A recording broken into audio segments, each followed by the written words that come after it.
하나님의 말씀 빌레몬서 4절에서 18절까지의 말씀을 같이 보도록 하겠습니다.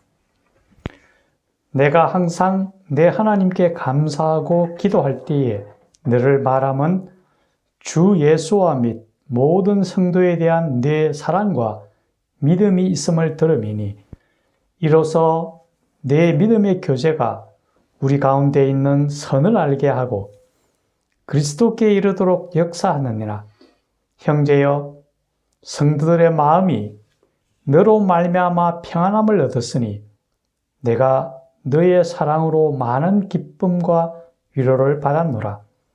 이러므로 내가 그리스도 안에서 아주 담대하게 네게 마땅한 일로 명할 수도 있으나 도리어 사랑으로서 간구하노라. 나이가 많은 나 바울은 지금 또 예수 그리스도를 위하여 갇힌 자 되어 갇힌 중에 낳은 아들 오네시모를 위하여 네게 간구하노라. 그가 전에는 네게 무익하였으나 이제는 나와 네게 유익함으로 네게 그를 돌려보내노니 그는 내 신복이라. 그를 내게 머물러 있게 하여 내 복음을 위하여 갇힌 중에서 네 대신 나를 섬기게 하고자 하나 다만 네 성낙이 없이는 내가 아무것도 하기를 원하지 아니하노니 이는 너의 선한 일이 억지같이 되지 아니하고 자의로 되게 하려 함이라. 아마 그가 잠시 떠나게 된 것은 너로 하여금 그를 영원히 두게 함이리니 이후로는 종과 같이 대하지 아니하고 종 이상으로 곧 사랑받는 형제로 둘지라. 내게 특별히 그러하거든 하물며 육신과 주 안에서 상관된 네게라. 그러므로 네가 나를 동력자로 알진대 그를 영접하기를 내게 하듯하고 그가 만일 네게 불의를 하였거나 네게 빚진 것이 있으면 그것을 내 앞으로 계산하라. 아멘. 오늘 전할 말씀은 무익한 자에서 유익한 자로의 변화에 대한 것입니다. 이 시간 주의 성령께서 우리를 인도하시고 우리와 함께 하심으로 이 시간 우리 모두에게 은혜가 충만한 시간이 되기를 간절히 축원합니다. 오늘 성경 본문은 빌레몬서입니다. 여기 나오는 이 빌레몬은 사도 바울로 인하여 개종을 한 그리스도인입니다. 그는 골로새 교회의 일원이었으며 또 상당히 부유한 위치에 있었습니다. 한마디로 지역 유지에 해당하는 그러한 그리스도인이었습니다. 그런 그에게는 종이 한 명 있었는데 그 종의 이름이 바로 오네시모입니다. 이 오네시모가 그의 상전인 빌레몬의 재물을 절도해가지고 이제 도망을 다닙니다. 그러다가 감옥에서 사도 바울을 만나게 되고 이 사도 바울을 통해서 그리스도를 영접하고 그리스도인이 되었습니다. 그래서 이제 사도 바울 옆에서 바울의 사역을 돕는 자가 되었습니다. 그런데 이 바울은 이 오네시모를 그냥 옆에서 사역을 돕는 자로 둘 수도 있겠지만은 그의 상전인 빌레몬에게 그의 잘못을 용서하고 그를 받아줄 것을 간청하고 있습니다. 오늘 이 본문에 나오는 이 사도 바울과 빌레몬의 예를 통해서 우리가 몇 가지 꼭 기억해야 될 부분이 있습니다. 먼저 우리가 기억해야 할 것은 이 세상 속에 인간이 가지고 있는 사회적 제도가 모든 것을 하나님이 인정하시는 건 아니라는 거죠. 오늘 본문에 보면은 이 빌레몬에게 종이 있었는데 그 종이 바로 오네시모라는 것은 그 당시에도 노예 제도가 있었다라는 거죠. 우리가 성경을 읽다 보면은 여러 곳에서 하나님의 성품과는 통하지 않는 그러한 여러 가지 제도들이 나타나게 됩니다. 예를 든다면 오늘 본문에 있는 노예 제도와 같고, 또 왕이 있는 그 당시의 국가 제도, 그 다음에 하나님이 인정하지는 않지만은 일어나는 그런 이혼이라든지, 또 일부 다처제, 이러한 여러 가지 제도들이 성경 속에 나타나지만은 왜 그런 것들이 하나님이 인정하지 않는 그런 제도가 일어나는가에 대해서 그런 사회적 배경을 우리가 먼저 한번 살펴볼 필요가 있을 것 같습니다. 우선 우리가 생각할 수 있는 것은 하나님께서는 우리 인간에게 하나님의 형상대로 지음을 받은 우리 인간에게 특별한 자율권을 주셨다. 즉 자유의지를 주셨다라는 거죠. 비록 하나님께서는 그것을 인정하지 않으신다 할지라도 사람이 그것을 선택할 수 있는 기회는 주셨다라는 거죠. 그래서 비록 하나님의 뜻에는 맞지 않을지라도 그러한 제도가 이 땅에 도입되기도 된다라는 거죠. 또 한편으로는 그러한 제도가 부득이하게 들어오는 경우가 있다라는 것을 알 수가 있습니다. 먼저 노예제도 같은 걸 보면은 지금도 그런 빈부격차가 심한 지역이 있지만은 예전에는 그것이 아주 극명하게 나타났습니다. 특히나 홍수가 난다든지 가뭄이 심할 경우에는 가진 사람들은 풍족하게 먹을 수 있는 게 있었지만은 가난하고 부족함이 있는 사람들은 생명을 유지하기가 굉장히 어려웠습니다. 그래서 부득이하게 그러한 주인한테 자신을 의탁함으로 해서 스스로 종이 되는 생명을 부지하기 위해서 그러한 것을 스스로 그것을 만드는 경우도 있었고, 또 한편으로는 전쟁 같은 것이 일어날 경우에 전쟁에서 지게 되면 포로가 됩니다. 그럴 때에는 포로는 대부분 죽임을 당하는데 죽임을 당하는 대신에 생명을 유지하면서 종으로 가는 경우가 많았습니다. 이처럼 노예 제도라는 것은 어떤 면에서는 그 당시의 상황으로서는 어쩔 수 없는 그러한 사회적 제도로 받아들일 수밖에 없다라고 볼 수 있겠죠.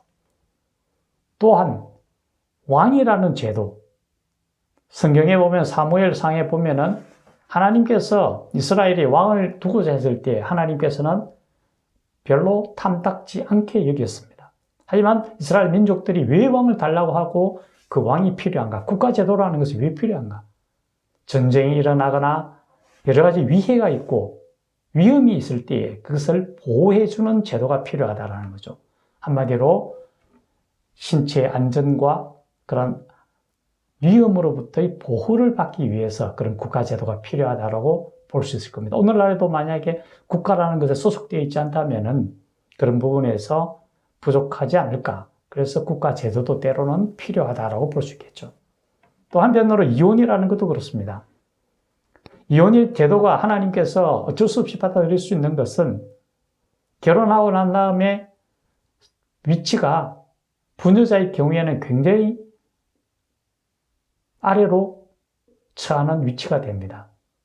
만약 결혼하고 나서도 심한 압박과 핍박을 받는 경우가 많았는데 그러한 불쌍한 부녀들을 보호해주는 제도가 그 당시에는 이혼으로 생각할 수도 있을 겁니다. 또 일부 다처제 같은 경우에도 전쟁이 일어나서 남자들이 전쟁터에 나가서 수많은 사람들이 죽고 나면은 남자들이 거의 없게 되고 여자들만 많을 경우에 그러한 성비를 이루기 위해서 부득이하게 그런 일부 다처제가 도입된다든지 어찌 보면 사회적으로 그러한 것들이 하나님의 성품과 하나님의 뜻과는 무관하게 우리가 살아가는 세상 속에서는 이러한 제도들이 이루어지기도 합니다.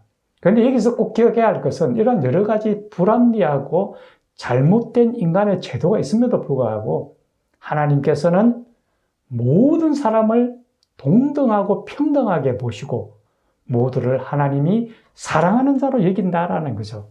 그래서 오늘 보면은 사도 바울도 빌레몬에게 그를 종으로서가 아니라 형제로 받아달라고 이야기합니다. 그게 바로 하나님의 사랑입니다. 비록 현실적인 제도 하에서는 오네시모가 빌레몬의 종이었지만은 이제는 하나님을 우리가 섬기는 똑같은 하나님의 자녀가 되었다면은 이제 비록 사회적 신분은 종일지 모르지만은 형제로 받아들여야 함을 이야기합니다. 이처럼 하나님께서는 사회적 신분과 모든 조직 어떤 상황에서건 우리 모두를 똑같이 사랑하시고 똑같이 아끼신다라는 그런 부분을 우리는 생각해야 합니다. 두 번째 우리가 오늘 본문을 통해서 생각할 수 있는 것은 이 사도 바울의 모습입니다. 이 사도 바울은 어떤 면에서는 굉장히 지도력도 있고 탁월한 믿음의 사도입니다.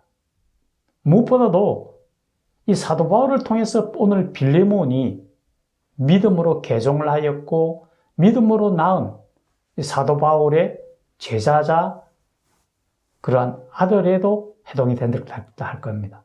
그렇다면은 이 사도 바울은 이 빌레몬에게 이 명령을 하거나 아니면 강권을 할 수도 있는 위치에 있었습니다. 그런데 전혀 그렇지 않고 그에게 간청을 합니다. 비록 오네시모가 큰 죄를 지었지만은 제발 용서해달라. 나에게 크게 도움이 주고 내게 꼭 필요한 사람이니까 이 사람을 용서하고 형제로 받아달라고 이야기를 합니다. 이 간청을 합니다. 성경에서는 우리에게 말씀하십니다. 지도자는 양무리의 본이 되어야 되고 그들을 억압해서는 안 된다고 분명히 이야기합니다. 오늘 바울의 모습은 누구보다도 분명하게 양무리의 본을 보이고 있다.